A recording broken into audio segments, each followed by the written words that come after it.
আমার টুইটার, যেটাকে এখন এক্স বলা হয়, এই অ্যাকাউন্ট হ্যাক করে এখন থেকে ধরেন 15 ঘন্টা আগে অত্যন্ত বাজে, অরুচিকর, কুরুচিপূর্ণ মাদেরকে নিয়ে একটা বক্তব্য দিয়ে দিছে আমারটা হ্যাক করে। একটা দল দেখলাম যে হই হই রই রই করে মিছিল শুরু করে দিচ্ছে। যারা মাদেরকে সম্মান করতে জানে না তারা এখন মিছিল শুরু করে দিল। মানে এই কাজ কে করেছে? ঠাকুর করে কে রে? আমি কলা খাই না। মুখ লুকোইলেকে বলছে আমি কিন্তু কলা খাই না। ওই কলা অর্ধেক খাওয়া অবস্থায় বলতেছে। সাবধান করে দিচ্ছি, এ কাজ করবেন না। এইটা আবার আপনি মায়ের জাতিকে অপমান করলেন। একেবারেই ইতর শ্রেণী না হলে এই কাজ কেউ করতে পারে না।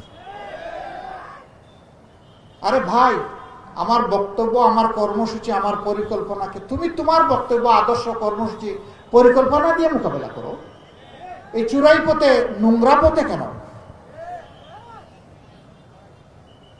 আলহামদুলিল্লাহ এখন আমার অ্যাডমিনের কন্ট্রোলে আবার এটা ফিরে এসেছে 7 ঘন্টা পরে ওই ঘটনা ঘটার। এতে সাময়িক যদি কোনো মা ওদের অপতথ্যের কারণে কষ্ট পেয়ে থাকেন, আমি তাদের কাছে ক্ষমা চাই। আবার আপনারা ভাই সাবধান, লিখে দিয়েন না যে ওনার টুইটারে উনি বাজে মন্তব্য দেওয়ার জন্য উনি আবার ক্ষমা চেয়েছেন। আপনারা কিন্তু এটা করেন মাঝে মাঝে, 2-1 জন, সবাই না। আমি সাবধান করে দিলাম এই ব্যাপারে।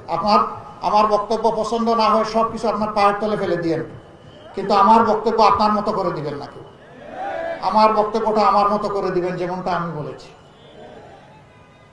আমি প্রায় জায়গায় দুঃখের সাথে দেখি 2-1টা মিডিয়া এটা টুইস্ট করে, বাকিরা এটা নিয়ে কাড়াকাড়ি করে ঝাঁপাইয়ে পড়ে।